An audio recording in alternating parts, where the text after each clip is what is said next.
విశాఖ జిల్లా గాజువాక 73వ వార్డు సనత్ నగర్లో దళిత మహిళ ఎం అనురాధకు చెందిన స్థలాన్ని కాపాడాలని దళిత హక్కుల పోరాట సమితి ప్రతినిధులు కోరారు. ఈ మేరకు నిర్మాణం జరుగుతున్న స్థలం వద్ద అనురాధతో మాట్లాడి న్యాయం జరిగే వరకు పోరాడతామని ధైర్యం చెప్పారు. అనంతరం డిహెచ్పిఎస్ నేతలు రాంబాబు, కె వనజాక్షి, సత్యనారాయణ, కామేశ్వరరావులు మాట్లాడుతూ తన స్థలంపై ఇతర వ్యక్తుల ప్రవేశం పట్ల ఆందోళన వ్యక్తం చేశారు. సదరు మహిళ తన తండ్రితో కలిసి న్యాయ పోరాటం చేస్తుందని, ఆమెకు తాము అండగా ఉంటామని హామీ ఇచ్చారు. సర్వే నంబర్ 186/1లో తాను కొనుక్కున్న స్థలంపై ఇతరుల పెత్తనం ఏమిటని ప్రశ్నించారు. దళిత మహిళకు న్యాయం జరిగేదాకా పోరాటం కొనసాగిస్తామని చెప్పారు. ఈ విషయంలో రెవెన్యూ అధికారులు వాస్తవాలను గ్రహించి న్యాయం చేయాలని కోరారు. ఎం అనురాధ అనే నేను పొన్నమల్ల శ్రీనివాసరావు గారు స్టీల్ ప్లాంట్ ఎంప్లాయీ గారి దగ్గర 400 గజాల స్థలం తీసుకున్నానండి. నా భర్త చనిపోయిన దగ్గర నుంచి ఇది ప్రాసెస్ అవుతుంది. 2023లో నాకు రిజిస్ట్రేషన్ అయ్యింది.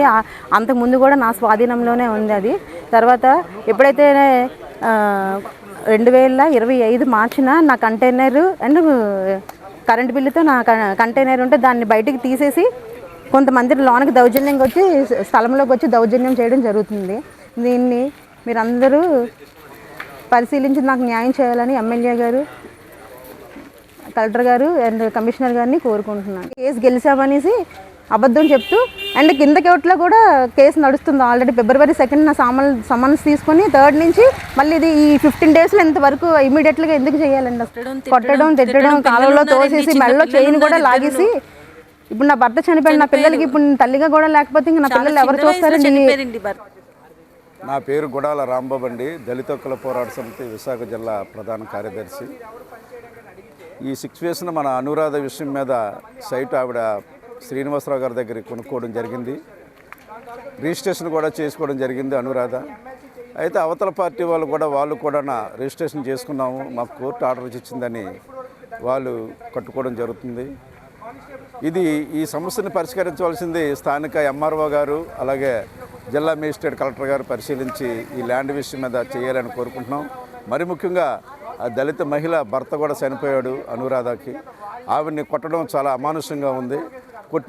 కొట్టిన వారి మీద సరైన SC ST అట్రాసిటీ కేసులు కూడా పెట్టి నమోదు చేయాలని, మరి ముఖ్యంగా ఆ సైట్ విషయంలోని కూడా ఆవిడకి న్యాయం చేయాలని ఈరోజు మేము దళిత హక్కుల పోరాట సమితి కార్యవర్గం అంతా రావడం జరిగింది. సైట్ను చూసి పరిశీలించిన తర్వాత ఇరుపక్కల వారి దగ్గర కూడా రిజిస్ట్రేషన్ పేపర్స్ ఉన్నాయి. ఈ సమస్యని కోర్టుల ద్వారా ఉంది కాబట్టి ఈ విషయాన్ని అధికారులు, స్థానిక ఎమ్మెల్యే గారు పరిశీలించాలని కోరుకుంటూ, మరి ముఖ్యంగా దళిత మహిళలకు జరిగిన అన్యాయాన్ని వెంటనే అధికారులు చొరవ తీసుకుని న్యాయం చేయాలని మా డిమాండ్ చేస్తున్నాం. నా పేరు వనజాక్షి అండి. దళిత హక్కుల పోరాట సమితి నుంచి నేను వచ్చాను. మరి ఇప్పుడు ఎవరైతే మాధవి ఉన్నారో ఈ సైట్కి ఒకవేళ కొనుక్కుంటే వాళ్ళు కొనుక్కోవచ్చు, వీళ్ళు కొనుక్కోవచ్చు. ఆ డిస్ప్యూట్ ఉండేటప్పుడు ఇది అధికారుల వరకు వెళ్ళినప్పుడు దీన్ని ఆపవలసిన బాధ్యత అధికారుల మీద కూడా ఉంది. మరి అది ఆపకుండా ఈరోజు హైకోర్టు ఆర్డర్ వచ్చినప్పుడు కూడా వీళ్ళు ఈ సైట్కి వచ్చిన వెంటనే పోలీసుల ద్వారా వీళ్ళు తీసుకెళ్ళి స్టేషన్లో కూర్చోబెడతా ఉన్నారు. వాళ్ళకి పని చేసుకోవడానికి సహాయం చేస్తూ ఉన్నారు. ఇటువంటి ధోరణి మాత్రం ఇది కరెక్ట్ కాదని చెప్పేసి మేము దళిత హక్కుల పోరాట సమితి తరఫున మేము డిమాండ్ చేస్తూ ఉన్నాము. అలాగే ఇటువంటి సపోర్ట్ చేయడం వల్లే ఆవిడ మీద దాడి చేయడం జరిగింది. ఆ దాడిలో ఆవిడ కాలువలో పడి ఆవిడ ఎంత లాగిందో అంటే ఇన్నర్స్ పట్ల లాగుతున్నారనమాట. ఒక మహిళలకి ఇన్నర్స్ పట్ల లాగుతున్నారు కాబట్టి అది సిగ్గుచేటు. మహిళలకే గొడవలు పెడుతూ ఇది సిగ్గుచేటు అనమాట. ఇది దళిత మహిళలకి ఇటువంటి సంఘటనలు జరగడము ఇది చాలా దారుణం అని ఈ సందర్భంగా మేము తెలియజేస్తూ ఉన్నాము. మరి దాని మీద సరైన యాక్షన్ తీసుకోవాలని పోలీసు వారికి, ఇటు స్థానికంగా ఉన్న ప్రజాప్రతినిధులు ఎవరైతే ఉన్నారో వాళ్ళకు కూడా దాని మీద చర్యలు తీసుకోవాలని చెప్పి ఈ సందర్భంగా నేను డిమాండ్ చేస్తూ ఉన్నాను.